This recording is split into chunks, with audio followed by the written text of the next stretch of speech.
Hello and welcome back to English XYZ. I'm Emily and I'm so happy you're here today. I want you to take a moment and think about this. How many times have you watched an English movie, understood almost everything, even laughed at the jokes, but when someone asked you to talk about it, you froze? Your brain knew the answer, but your mouth stayed silent. You wanted to speak, but the words just didn't come out. Does that sound familiar? If yes, you're not alone. In fact, this is one of the most common struggles among English learners around the world. People understand English perfectly well, but they can't express themselves the way they want.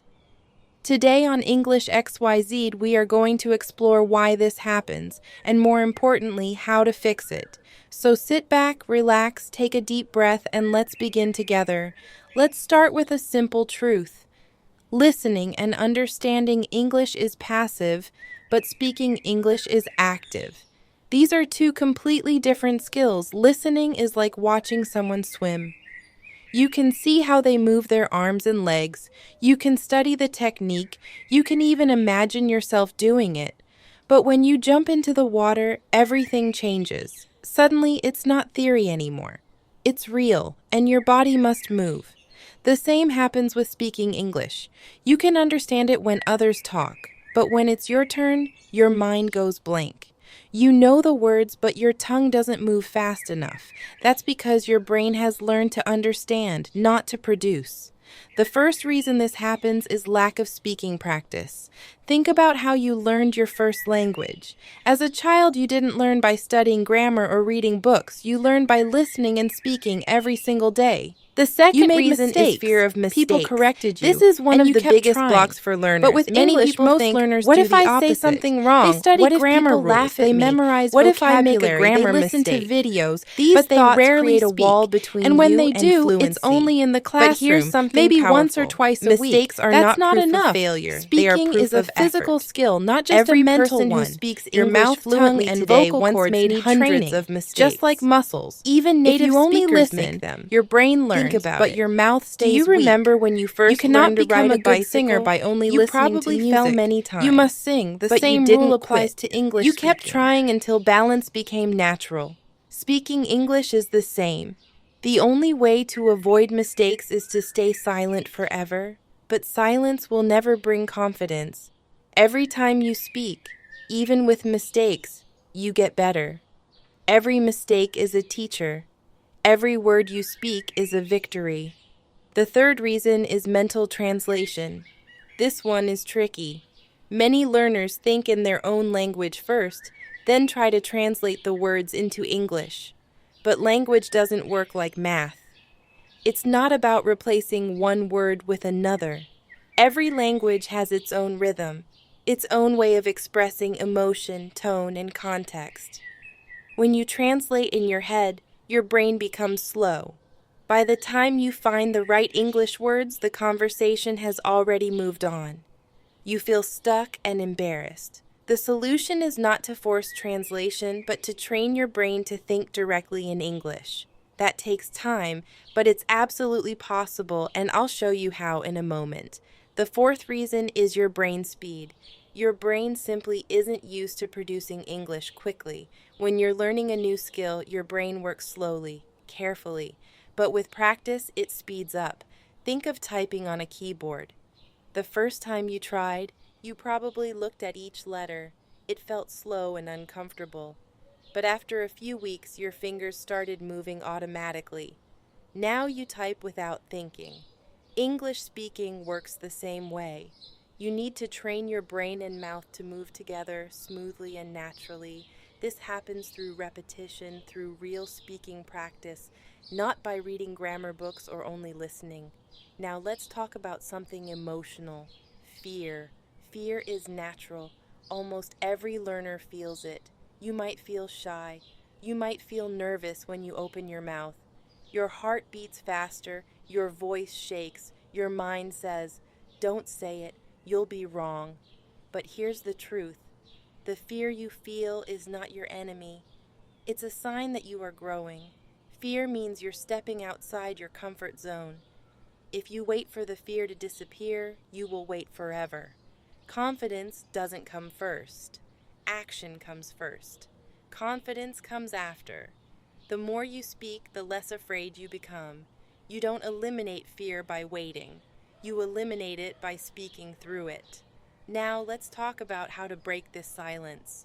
You don't need to wait for a perfect environment. You can start right where you are. The first and simplest method is mirror practice. Stand in front of a mirror. Look at your face. See your expression. Speak to yourself in English. At first it feels strange, but slowly it becomes comfortable. You see how your mouth moves, you hear your own voice, and that builds connection between your thoughts and your speech. Start small. Say, "Hello, my name is Emily. I love learning English. I'm proud of myself." Do this every day. After 1 week, speak longer. After 2 weeks, speak about your day. After 3 weeks, talk about your dreams. You'll notice your fluency improving naturally. The second method is self-talk. This is one of my favorite techniques. Throughout your day, describe what you are doing in English. You wake up and say, "I'm brushing my teeth." You cook and say, "I'm cutting vegetables." You go outside and say, "I'm walking to the market." These small sentences create English moments in your daily life. You're training your brain to think and speak in English naturally. There's no pressure, no audience, just you and your thoughts. This method turns your life into a learning experience. You become your own English environment. The third method is voice recording. Take your phone, open the recorder, and talk for 1 or 2 minutes. Choose a simple topic. Your favorite movie, your goals, your daily routine. Speak without stopping. Don't worry about mistakes. Just talk. Then listen to your recording. You might feel shy at first, but this is a powerful exercise. When you listen to yourself, you hear your strengths and weaknesses clearly. You notice what sounds natural and what doesn't. It's like watching your own progress in the mirror.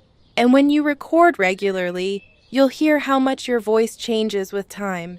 You'll see that your pronunciation improves, your rhythm becomes smoother, and your confidence grows. Here's my story. When I started learning a second language, I felt exactly like you. I could understand everything, but when I tried to speak, nothing came out. I remember one night I decided to change that. I stood in front of the mirror and said, "I will not be silent anymore." I started speaking small lines. The first night I felt ridiculous. I laughed at myself, but I kept going. Day after day I stood there and spoke. After 1 week, my fear was smaller. After 2 weeks, I could speak for 5 minutes straight. After 3 weeks, I felt like a new person. The mirror became my teacher. My mistakes became my friends. I realized that fluency isn't about perfection. It's about courage. If you want to become fluent, speaking must become part of your daily life. You don't need a teacher or a partner every time. You can practice alone. You can make your environment your classroom. One creative way is to narrate your day like a documentary. Pretend you are a TV host describing your actions. For example, when you make coffee, say, "Now we see Emily in the kitchen. She opens the jar, she pours the hot water, she waits for the steam." It sounds funny, but it's powerful. You're training your mind to express what you see in real time. This connects English to your daily habits. Another great exercise is reading aloud. Take a simple story, a news article, or even an English XYZ transcript. Don't just read it silently. Read it with your voice. Feel the rhythm of the words. Focus on clarity, not speed. When you read aloud, your tongue and brain work together. You're building muscle memory for English sounds. You'll notice your pronunciation improving naturally. You can even record your reading and compare it later. Reading aloud also helps you develop confidence in front of others. It prepares you for real conversations. The third method is voice recording. Take your phone, open the recorder, and talk for 1 or 2 minutes. Choose a simple topic, your favorite movie, your goals, your daily routine. Speak without stopping. Don't worry about mistakes. Just talk. Then listen to your recording. You might feel shy at first, but this is a powerful exercise. When you listen to yourself, you hear your strengths and weaknesses clearly. You notice what sounds natural and what doesn't. It's like watching your own progress in the mirror, and when you record regularly, you'll hear how much your voice changes with time. You'll see that your pronunciation improves, your rhythm becomes smoother, and your confidence grows. Here's my story. When I started learning a second language, I felt exactly like you. I could understand everything, but when I tried to speak, nothing came out. I remember one night I decided to change that. I stood in front of the mirror and said, I will not be silent anymore.